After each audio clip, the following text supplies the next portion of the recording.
Welcome back, everyone. On behalf of Forge College, I'm thrilled to kick off this explainer. Today, we're tackling debugging integration failures. If you've been following along with the overarching Solana ecosystem, DeFi, Oracle's AI, and Applied Protocols track, and specifically our capstone, Ecosystem Integrated Solana dApp course, you know we're right in the thick of the developing integration test module. We just wrapped up automating integration tests, and today we get to put on our Web3 detective hats and see what the source material has in store for us. Let's just dive right in. So, the materials kick things off with this fantastic quote. Automation gives you the symptoms. Diagnosis gives you the cure. It hits the nail right on the head, honestly. In our last lesson, our CI pipeline basically acted as our early warning system, handing us symptoms like failing job artifacts and transaction signatures. But just knowing a crime happened doesn't actually solve it.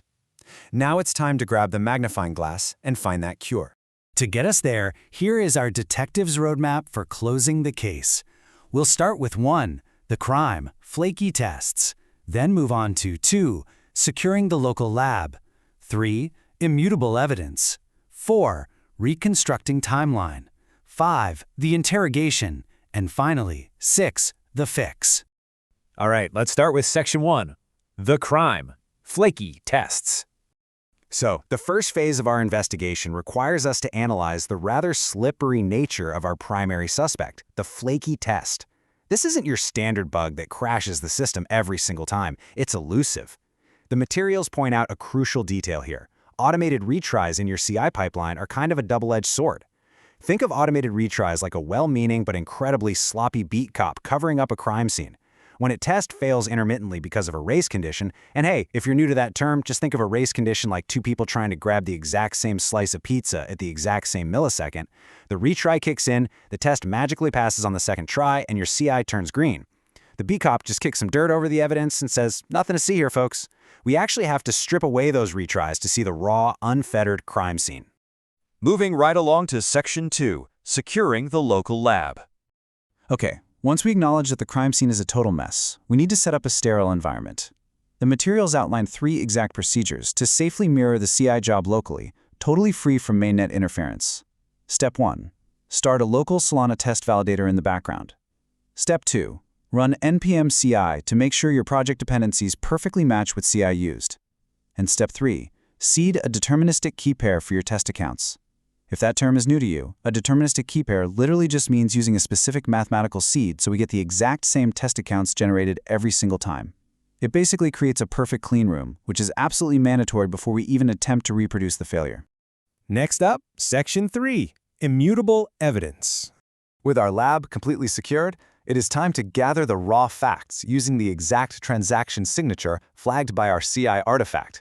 And it looks like the absolute holy grail of our investigation here is meta.log messages. The source describes this as the CCTV footage of the Solana runtime. It is the immutable, unarguable list of program logs emitted during transaction execution. Because let's face it, the error message in your terminal, that's just hearsay. Meta.log messages is the hard evidence that lets you reconstruct the exact sequence of program calls and account state changes. We use a simple script locally to fetch this trace data directly from the validator. The guide actually suggests placing a passing trace file and a failing trace file side by side on your screen.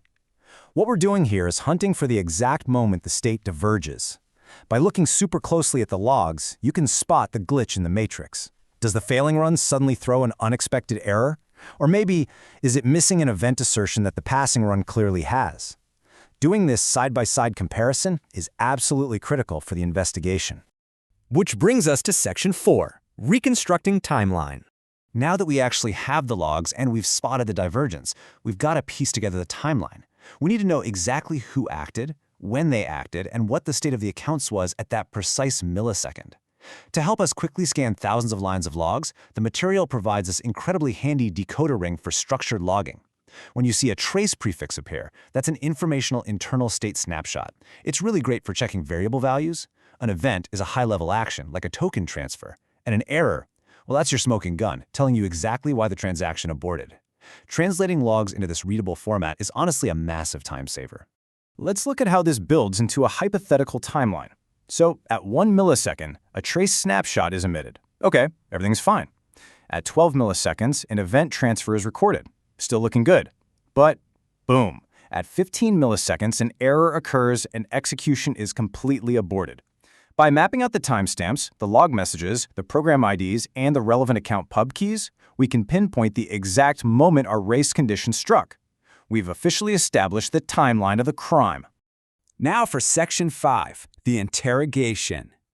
Okay, we have the timeline, and we know exactly how the code failed. But to truly understand a race condition, we have to transition to the simulation phase and essentially make it confess. So, can we force the suspect out of hiding? You know, intermittent bugs love to hide when you're watching them. If the trace suggests a race between two actors, say like two transactions trying to update the exact same account, we need to force those conditions to happen consistently. We've got to put some serious pressure on the code. Enter our main interrogation technique, the reproducer script. By using a script like scripts/racereproducer.ts, we basically wrap our flaky test in a rapid loop. We send concurrent transactions with controlled ordering and timing directly against our local validator. We are effectively trapping the bug in a small, windowless room, shining a bright light on it, and asking it the exact same question over and over with a really short delay until it finally breaks. Once your reproducer script consistently throws the error, well, you've successfully isolated that timing-sensitive behavior. And finally, Section 6, the fix. The confession is in. We know exactly why the code is failing. Now it's time to implement the smallest effective fix. Maybe that's a missing account lock or some improper nonce use, and make sure this suspect never walks the streets again. But wait, how do we actually know the fix worked? 50. Yep, running your test loop for 50 iterations under high stress with absolutely zero failures is the gold standard of proof according to our materials. If it fails even once, say on iteration 49, sorry, it's right back to the lab. Now, once you do hit that perfect 50, you compile the ultimate case file, the debug report. This document is exactly what gets handed over for code review and CI closure. It's got to include concise reproduction steps so anyone else can trigger the bug, a crystal clear explanation of the root cause, your newly patched code, and crucially, a brand new regression test. The materials really emphasize this next point. The regression test is the literal lock on the jail cell. It encodes the exact failing sequence and asserts the expected post condition. It acts as a permanent safety net, ensuring that no future developer accidentally reintroduces this exact same failure mode. It is the ultimate assurance to your front-end team that the back-end behavior is now rock solid and completely stable. Which leaves us with a pretty provocative thought for the future. Now that we have locked down our back-end, how will these stable, deterministic outcomes shape the responsive dApp UIs we build next? Well, we'll be exploring exactly that in our next lesson, Designing Responsive dApp Interfaces, where we leverage these reliable event orderings to build some truly incredible user experiences. I want to thank you all so much for joining me for this explainer today. Be sure to visit forge.college to dive even deeper into this subject and explore a huge wealth of other amazing Web3 related topics. See you in the next one.